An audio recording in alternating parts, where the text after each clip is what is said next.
புரியலையா?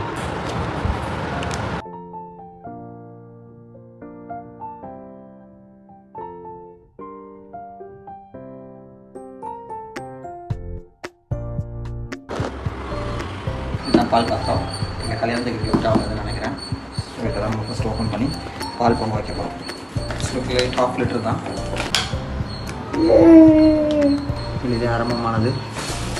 எல்லாமே இனிமேல் நல்லா தான் நடக்கும். பட்டாசு சும்மாவே கொளுத்தாமல் கிடைக்கும்.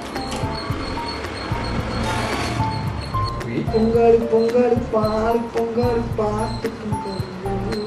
புது ஸ்டவ்வில் பொங்க விடுறதுக்கு எனக்கு மனசு வரல. வெளிமை வரைக்கும் வந்தனே எடுத்துட்டேன். ஆல்ரெடி பால் காய் பண்ணிக்கு இண்டக்ஷனில் பொங்க விட்டாச்சு. அதனால் இப்போ பரவாயில்ல. சரி, நெக்ஸ்ட் வீடியோவில் பார்க்கலாம். பை.